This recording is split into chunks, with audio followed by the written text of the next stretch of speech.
Hello, good morning. Welcome to my channel. This is Jessie Jagpal. Hope you guys are having a great start to your day.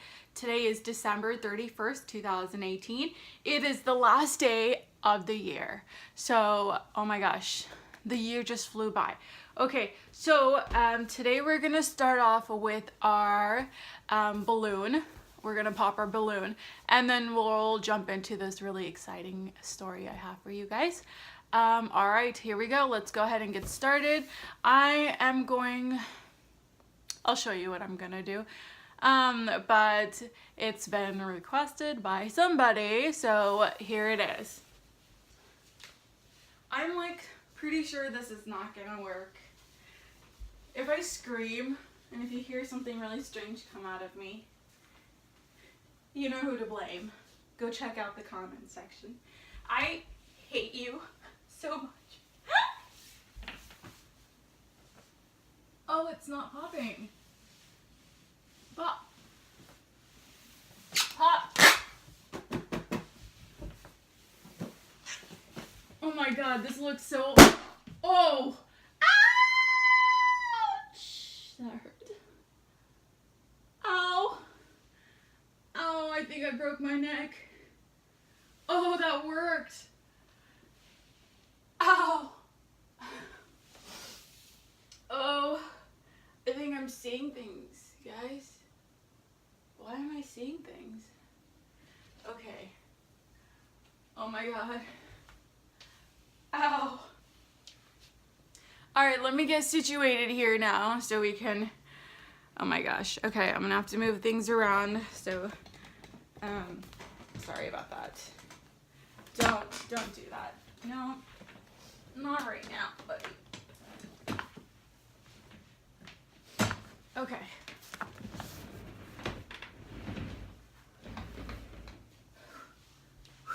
Okay. I do need my laptop for this, so let me move that over. So that did work. So you can obviously lay on it if you're like big. I don't know, it depends on the balloon, and yeah, those latex balloons that I have will not pop, you know, no matter what you do.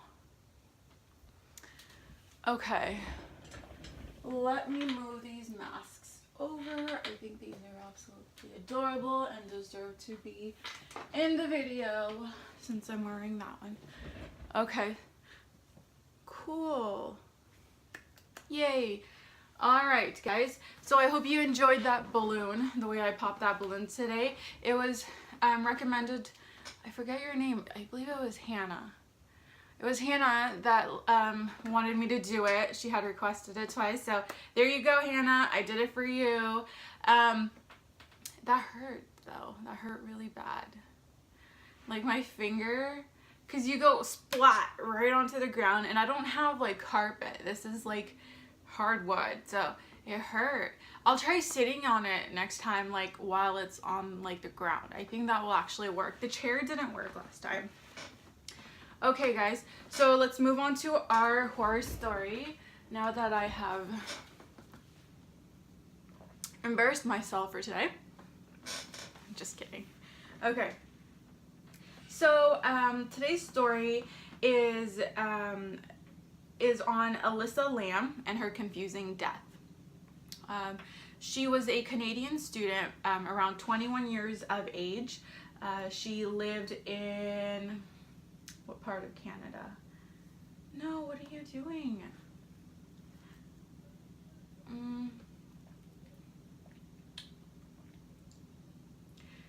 She went to school, she was in Vancouver, so University of British Columbia, so Vancouver. So all of you that live in that region, creepy stuff.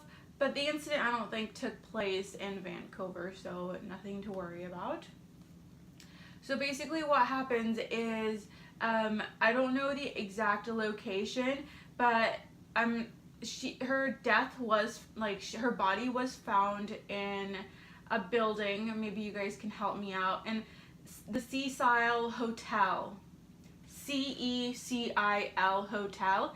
It is also known as the Suicide in Lieu So because a lot of people have committed suicide or have been murdered in that hotel. Let me know where that's located. It says, wait, hold on, just kidding. It says it was in downtown Los Angeles. Okay, so it's in Los Angeles. She was a Canadian student that was in Los Angeles. So she died there apparently. Okay, so let's go ahead and get started. So what happens is Elisa Lam, she was in an elevator, right? Nothing is proven here. Her case is very mysterious because no one really knows what happened to her. She was in an elevator and she was missing for a very long time. So family and friends had started demonstrating concern about her presence, like not hearing from her, not knowing where she went. I'm sure weeks and months went on and there was no word of her. And so they started searching for her and trying to kind of trace back and go and see where she was and where her plan was to be, etc. So they came across this footage of her in one of those elevators. Like, she was in an elevator in Los Angeles, and you see her engaging in really strange behavior. It's strange because you see her pacing in the elevator. She's walking around trying to press buttons. She's going in and out of the elevator, almost like she's trying to hide from something or someone. We don't see another person in the surveillance camera that's following her or trying to go after her. So no one knows what's really going on. So eventually, you can even, in certain situations, you can see her talking to this person too. Like, she's stopping, she's talking, she's pacing. So it's very strange. And then somehow, like, it's very unclear. Again, you have to understand this is all based off of these surveillance cameras. It's not real footage. You're not going to have like high quality cameras capturing these. Her unusual behavior leads her to the toppest floor, like, of the hotel. Like, it's at the very top. And when she's up there, I don't know what her intention was to go onto the rooftop, or the supernatural superstitious, or what, I don't know if I'm using the right terms, the ghosts or whatever she was encountering kind of forced her to go up there. Maybe they said, you have to be up there, like, this is what you have to do, etc., etc. So she kind of followed along with it, because why else would you want to go up onto the rooftop? Like, unless they have, like, it's a nice hotel and there's other things going on, there's venues and things like that. But so right after the events of the video, she gained access. So it says she gained access. So they don't know how. Like, apparently that region was not available for the general public. She gained access to the rooftop of the hotel, and there's 2 water tanks right next to the hotel. They're large, and if you guys have one in your town, you kind of know, like, how large they are. They're huge, right? And so it's 8 foot high, and she managed to, like, open the lid, right? She managed to open the lid of this heavy water tank. Those are probably thousands, I think hundreds and thousands of pounds, right? She opened the lid and and jumped in, and she drowned herself. She jumped in and was able, I think it says, even close, and she was able to close the lid after herself. That's really strange. Like, it's almost like she was gonna go drown herself, and then how would you even get in, though? Yeah, it's really strange. Despite the fact that the workers had to cut it open with tools to remove the body. That's weird.